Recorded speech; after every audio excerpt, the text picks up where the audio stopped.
고달픈 삶의 은혜도 무뎌지고 곧 사라질 것에 내 맘 드네. 헛되고 헛된 것들을 바라보며 그 은혜를 놓치며 살았네. 주어진 삶을 묵묵히 살아가며 날 붙드신 주 예수를 보내. 사망 가운데 놓여진 나의 삶을 날 건지신 그 이름 예수. 나의 안숨을 바꾸셨네. 주를 향한 노래로 소망의 노래로 나의 눈물을 거두신 주 예수 이름 안에 살게 하소서.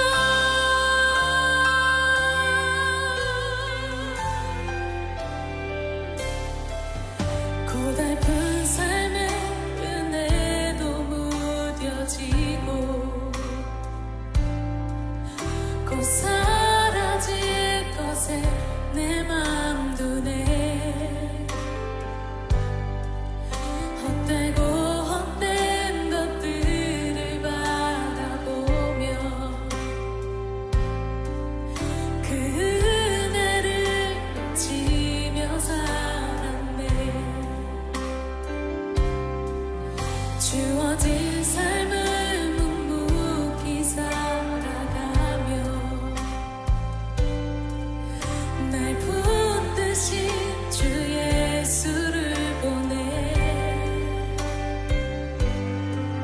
사망 가운데 놓여진 나의 삶을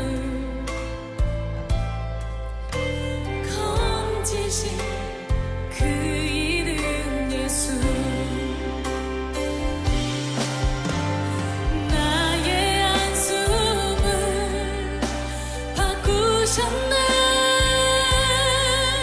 주를 향한 노래로 소망의 노래로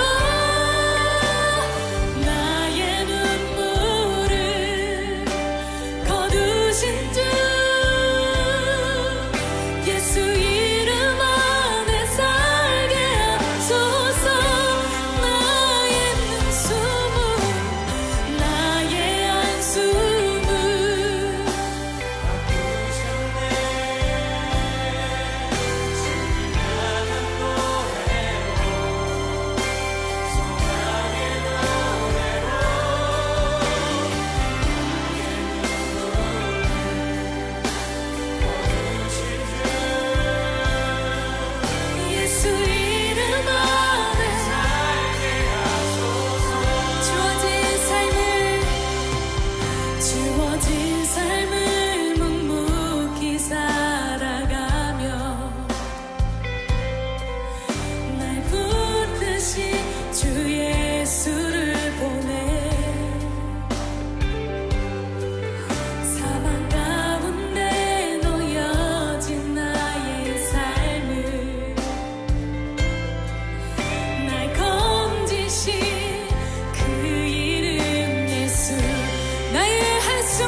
사랑이 많으신 하나님 아버지, 저희 고등부 학생들과 선생님들을 건강하게 지켜주시고 곧 있을 등교 출석과 현장 예배를 정성껏 준비하게 하시니 감사를 드립니다. 우리나라뿐만 아니라 많은 나라에서 사람들이 코로나 감염병으로 인해 그리고 실직과 가난으로 인해 고통을 받고 있습니다. 이 어려움에 대해 우리들은 우리의 힘으로 이 질병을 극복할 수 있다, 또는 전염병과의 전쟁에서 우리의 힘으로 승리하였다 라며 자만하기도 하였습니다.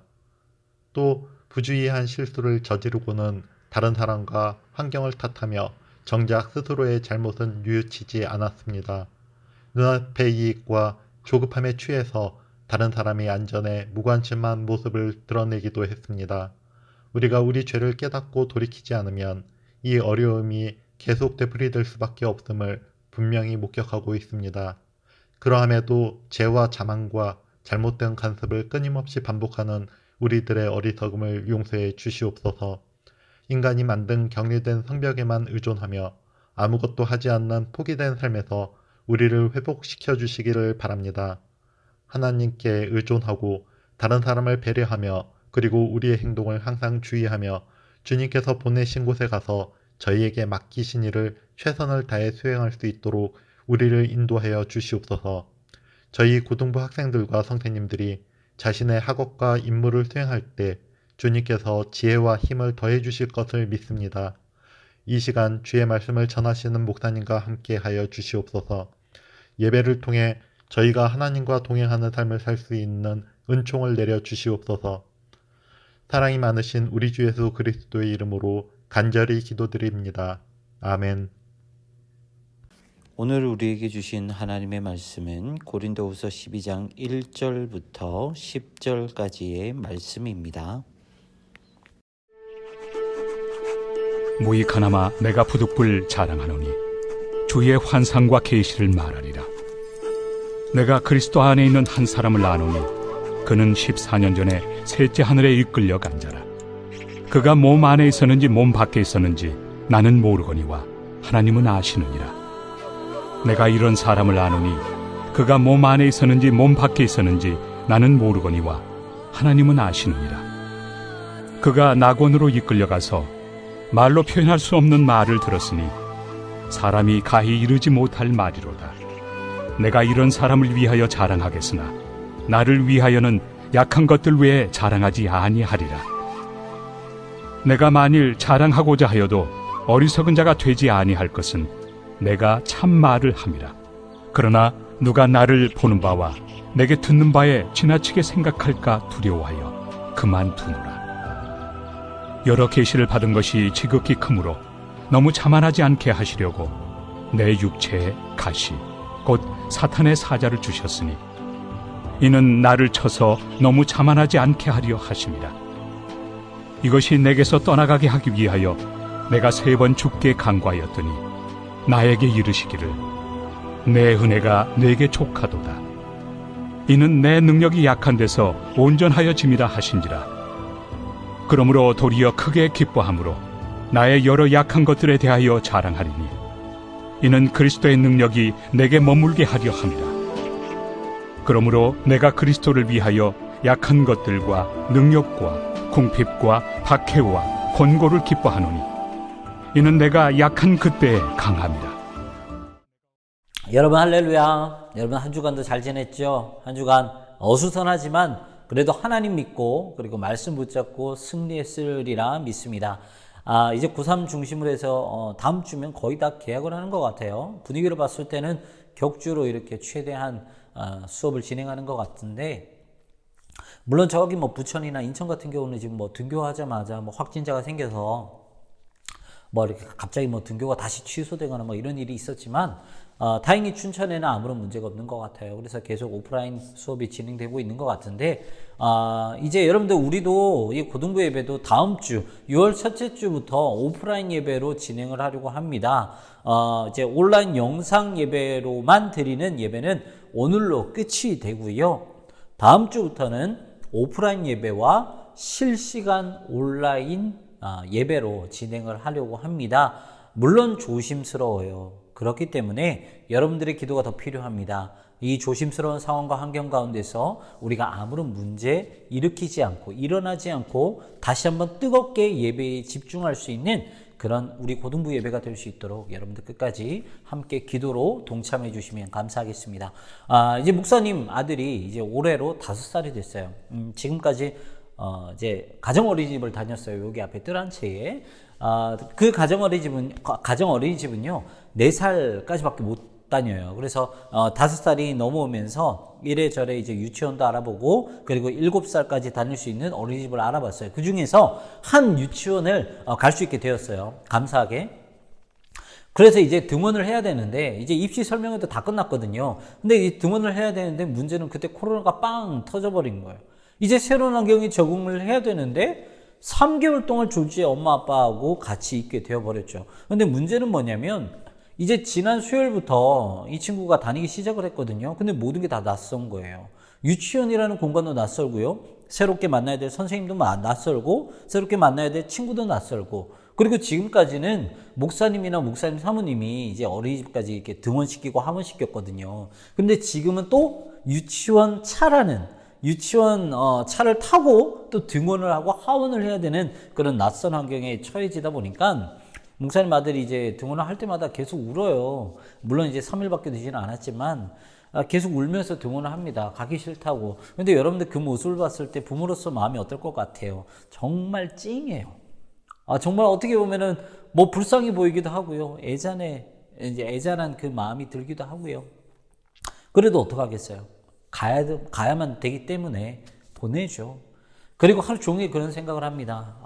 진짜 우리 아들이 잘하고 있을까? 그래, 친구들하고 잘 지낼 거야. 그래, 선생님하고 잘 지낼 거야. 이런 생각을 수십 번이나 해요. 그리고 하원하는 그 아들, 정말 아무렇지 않게 다시 하원하는 아들을 보면서 그래도 되게 의젓하구나. 그래도 많이 컸구나. 라는 그런 생각을 하게 됩니다. 여러분들 무엇이든지 간에 처음이라는 것은 되게 두려운 것 같아요. 그리고 그 두려움에 맞서서 부딪힌다는 건 역시나 되게 어려운 것 같습니다. 그런데 중요한 것은 그 두려움에 부딪히지 않는다면 우리는 성장하지 못한다는 것이죠. 두려움에 부딪혀야지만이 우리는 성숙하고 그리고 그 두려움 가운데 실패라는 그런 아픔을 우리가 경험한다 할지라도 그 실패의 에너지가 쌓이고 쌓여서 결국은 우리가 그 장애물을 넘어갈 수 있는 그런 능력치, 그런 에너지가 생길 수 있다는 거예요. 이것이 바로 성장, 성숙이라고 말할 수 있는 거죠. 만약에 생각해봐요. 목사님 아들이 유치원에 가기 싫대. 그래? 그러면 가지 마. 만약에 목사님이 이렇게 우리 아들을 보호했다고 해봐요. 그때 당시에는 좋겠죠. 그런데 나중에 목사님 아들은 어떻게 돼요? 작은 장애물 하나만 와도 쓰러질 수밖에 없어요. 실패할 수밖에 없어요. 그리고 세상에 나아가고 사회에 나아갔을 때 정말 폭풍같이 다가오는 그런 어려움, 그런 고통 가운데 계속해서 넘어지고 쓰러질 수밖에 없는 그런 인생을 살아가겠죠. 여러분들 신앙도 마찬가지라고 생각을 합니다. 신앙도요, 편하게 신앙생활만 한다 그러면 그 신앙은 결코 성장할 수가 없어요. 고난이 다가오면 넘어질 수밖에 없고요. 장애물이 다가오면 쓰러질 수밖에 없고요. 무엇보다 이렇게 성장하지 못하는 신앙생활을 한다면 하나님과 깊은 교제에 들어가지 못하게 되어서 하나님께서 우리에게 주신 그 기쁨을 누리지 못하는 그 안타까운 가운데 있을 수밖에 없다는 것이죠. 그래서 바라는 것은 오늘 말씀을 통해서 여러분들의 신앙이 조금 더 성장하고요. 그러므로 말미암아 하나님께서 여러분들에게 주시는 조금 더 큰 기쁨을 누리는 이 시간이 되기를 주님의 이름으로 축원하고 소망합니다.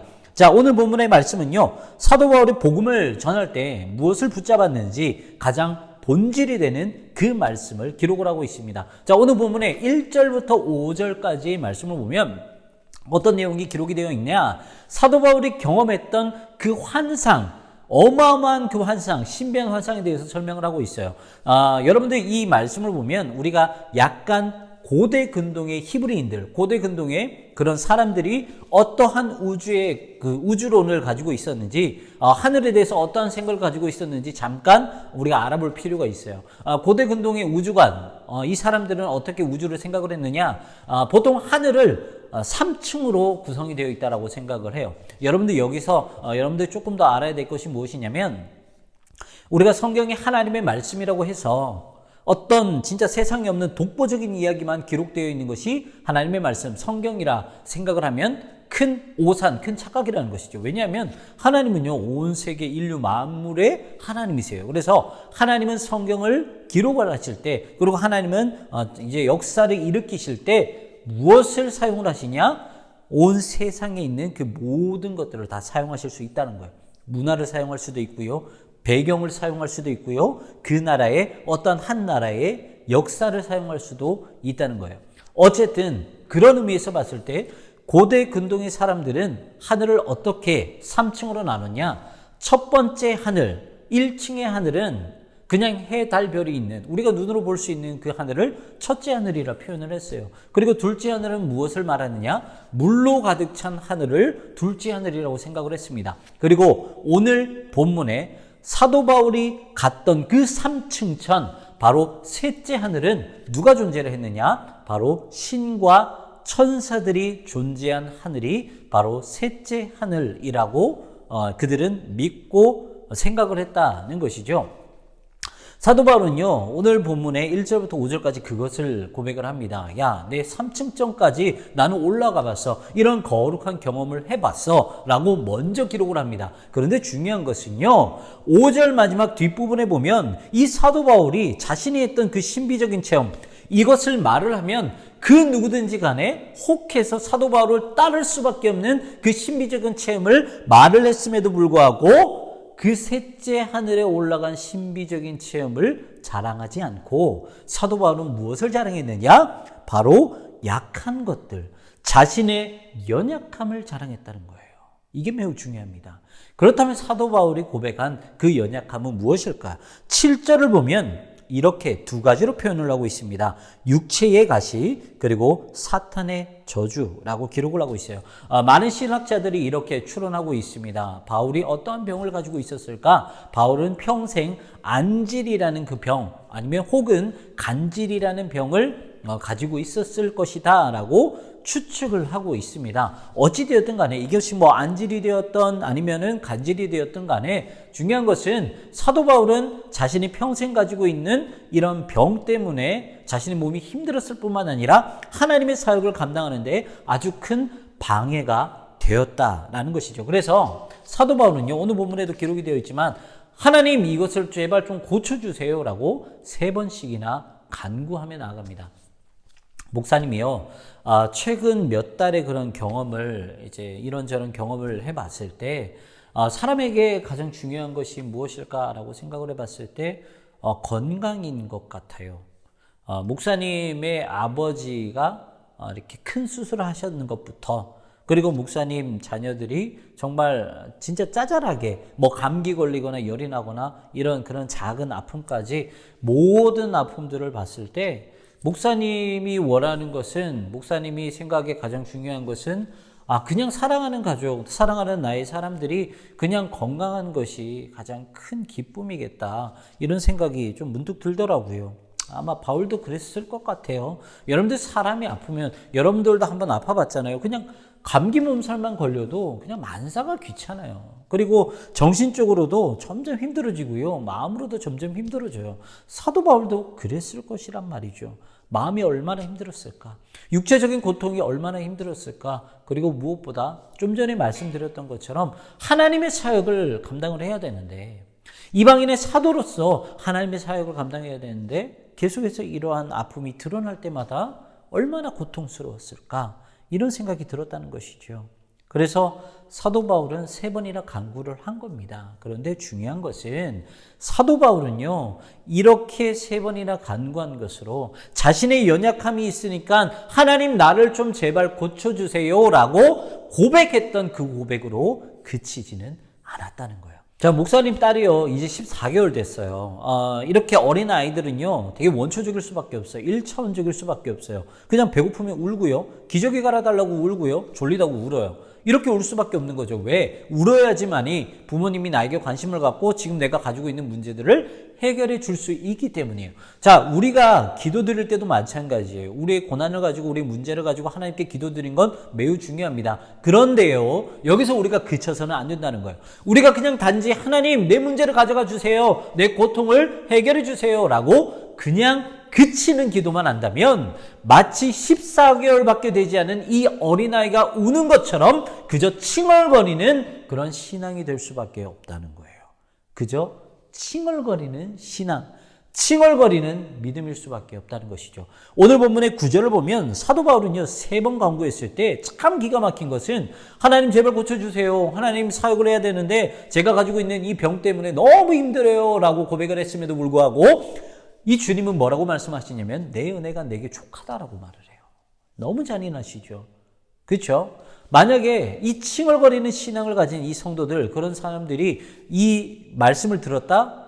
100이면 100 모두 다 실족을 합니다. 내가 너무 힘든데, 내가 하나님께 고통을 좀 가져다 달라고 기도하고 있는데 내 은혜가 내게 족하다라고 말을 들었다고 생각을 해봐요. 실족하죠. 넘어지죠. 아마 교회를 떠나고 주님을 떠날 거예요. 그런데요, 바울은요, 그 뒤에 뭐라고 고백하냐면, 주님의 은혜가 족한 이유는 주님의 은혜는 약한 데서 온전해지기 때문에 주님의 은혜는 교만한 사람들이 아니라 겸손한 사람들 안에서 더욱더 충만하게 역사하기 때문에 주님의 은혜는 족하다라고 고백을 하고 있다는 거예요. 그래서 사도 바울은 7절 뒷부분에 이렇게 고백을 하죠. 이는 나를 쳐서 너무 자만하지 않게 하려 하심이라. 아멘. 무슨 말이냐면요, 알고 봤더니 고난이 고난인 줄 알았는데 고난이 아니라 주님의 사랑이었더라. 주님의 은혜였더라. 알고 봤더니 자신의 몸을 쳐서 겸손하게 하신 이유가 주님께서 나를 실족하게 만들기 위해서 그렇게 하신 것이 아니라 주님께서 무엇보다 나를 너무 사랑하셔서 약한데 강한 되시는 하나님 아버지의 은혜를 충만하게 경험하기 위해서 그렇게 하셨더라 라는 것을 지금 사도 바울은 고백을 하고 있다는 거예요. 그래서 이렇게 주님의 깊은 은혜를 경험한 사도 바울은 마지막 10절에 이렇게 고백을 합니다. 그러므로 내가 그리스도를 위하여 약한 것들과 능욕과 궁핍과 박해와 곤고를 기뻐하노니 이는 내가 약한 그때의 강함이라. 아멘. 바울은요, 육체의 고통까지 감수해야 했지만 자신의 연약함과 겸손이, 그리고 약할 때 오히려 충만한 주님의 기쁨, 그 은혜가 있다고 10절에 고백하고 있다는 것입니다. 사도 바울은요, 갈라디아서 6장 17절에 자신은 늘 예수 그리스도의 흔적을 가지고 있다라고 말씀을 하고 있어요. 그 흔적은 십자가의 흔적이고요. 그리고 그 흔적은 예수님께서 가장 낮아지셨을 때 얻을 수 있었던, 그때 드러났던 부활의 흔적이에요. 이 흔적들은 사도 바울에게 있어서 가장 중요한 본질이고 진리였습니다. 그래서 사도 바울이 선교 여행을 다닐 때마다 자신의 몸에 있었던 그 예수 그리스도의 흔적, 그 복음과 그 진리를 전파하며 다녔다는 거예요. 얼마 전에 마음 아픈 일이 좀 있었습니다. 제가 사랑하는 한 권사님이 돌아가셨어요. 저는 이 권사님을 절대로 잊지를 못할 것 같아요. 참 사진을 찍는 것을 좋아하셨던 권사님이십니다. 목사님이 우리 교회에 부임할 때부터 지금까지 정말 중요한 순간순간, 그 모든 순간에 사진을 찍어주셨어요. 그리고 그냥 파일만 딸랑 주신 것이 아니라 매번 인화를 해주셔서 매번 액자에 아니면 앨범에 만들어서 저에게 선물해 주셨던 그러한 권사님이십니다. 목사님 집에 가보면 이 권사님의 흔적이 아직도 많이 있어요. 여러 곳곳에 있습니다. 목사님 서재에도 있고요. 그리고 거실에도 있고요. 그리고 목사님 방에도 이 권사님의 흔적이 있어요. 어느 날 이제 우리 아들들과 함께, 아들과 딸과 함께 거실에서 놀고 있는데 목사님 목사 안수식 때 그 권사님이 찍어주셨던 그 사진첩이 거기에 꽂혀 있더라고요. 그냥 마음이 아팠습니다. 그래서 이렇게 생각이 들더라고요. 살아생전에 정말 목사님에게 그토록 아낌없이 사랑을 부어주셨던 그 권사님, 이제 그 권사님께서 나를 사랑해 주셨던 것만큼 내가 정말 내가 하루하루 살아가는 그 삶이 결코 정말 부족함이 없고 결코 부끄러움이 없는 그런 삶으로 열심히 살아야겠다라는 그런 마음이 들더라고요. 여러분들 무엇보다 예수 그리스도의 흔적을 여러분들의 마음에 새기십시오. 여러분이 예수님의 그 그리스도의 그 흔적을 여러분들의 주변의 그 삶의 환경 가운데 새기십시오. 여러분들이 다니는 그 학교에 새기시고요. 학원에 새기시고 그리고 여러분들의 가정에 그리스도의 흔적을 새기시고 무엇보다 여러분들의 그 마음판에 그 양심에 여러분들의 그 영혼에 예수 그리스도의 흔적을 새기시길 바랍니다. 그래서 정말 그 흔적을 통해서 나에게 다가오시는 그 하나님, 우리가 연약하면 연약할수록 강함으로 역사하셔서 우리에게 큰 은혜와 기쁨을 주시는 그 하나님의 그 사랑에 감사하여 주님의 말씀, 그 주님의 뜻대로 더욱더 열심히 살아가겠노라 고백하는 여러분들이 되시길 바랍니다. 무엇보다 여러분들 말 못할 고백이 있는 친구들이 있죠. 말 못하게 그 어려움이 있는 친구들, 말 못할 그 트라우마가 있는 친구들 무엇보다 기억하셨으면 좋겠습니다. 여러분들의 트라우마가 예수 그리스도의 흔적, 바로 예수 그리스도의 스티그마로 변하기를 여러분들이 간절히 기도하십시오. 그렇다면 여러분들이 가지고 있는 그 트라우마를 예수님께서 여러분들의 그 흔적, 그 스티그마로 변화시켜 주실 것이고요. 그리고 그 스티그마를 사용하셔서 여러분들에게 세상에 설명할 수 없는 그 놀라운 은혜와 기쁨을 허락하실 거예요. 사랑하는 우리 친구들, 기억했으면 좋겠습니다. 우리의 연약함은 주님께서 역사하시는데 귀한 도구로 사용될 수 있다는 거예요. 그래서 우리가 연약하면 연약할수록 그 연약함 가운데 강함으로, 그 연약함 가운데 충만함으로 역사하시는 주님의 은혜를 경험해서 궁극적으로 우리는 기쁨을 누릴 수 있게 된다라는 사실, 그 놀라운 사실을 여러분들 기억하셨으면 좋겠습니다. 그래서 어떤 어려움에도 낙심하지 말고요. 어떤 어려움에도 여러분들 포기하지 말고요. 예수 그리스도의 그 흔적을 여러분들 마음판에 그리고 여러분들의 영혼에 새기며 그리고 그 모든 것을 역사하실 것을 믿으며 다시 일어나고 결국에는 승리하는 여러분들의 인생 되시기를 주님의 이름으로 축복하고 또 축원합니다. 우리 말씀을 가지고 함께 기도하며 나가도록 하겠습니다. 여러분, 우리 간절한 심령으로 말씀을 기억하며 기도했으면 좋겠습니다. 하나님, 그렇습니다. 정말 우리는 연약하고 나약하고 그래서 죄 가운데 유혹 가운데 넘어질 수밖에 없는 그러한 존재입니다. 하지만 오늘 말씀을 통해 오히려 그 연약함을 드러내고 정말 주님 앞에 그 연약함을 고백해야 되는 것이 우리에게 오히려 큰 은혜요, 큰 기쁨임을 우리가 말씀을 통해 깨달았습니다. 하나님, 다시 한번 주님 그 어려움 앞에, 고통 앞에 바로 설 수 있도록 믿음을 허락하여 주시옵소서. 그리고 그 고통과 장애물과 그 문제 앞에서 오히려 연약함을 주님 아버지 앞에 고백할 수 있는 그 담대함을 허락하여 주시옵소서. 그러므로 말미암아 우리의 연약함 가운데 강함으로 오히려 충만함으로 역사하시는 그 하나님 아버지의 놀라우신 그 은혜와 기쁨을 누리는, 그래서 결국은 승리하며 나아가는 우리가 될 수 있도록 주님 은혜를 허락하여 주시옵소서. 오늘 말씀을 간절히 기억하며 주님 아버지 앞에 기도하며 나아가겠습니다. 기도하겠습니다.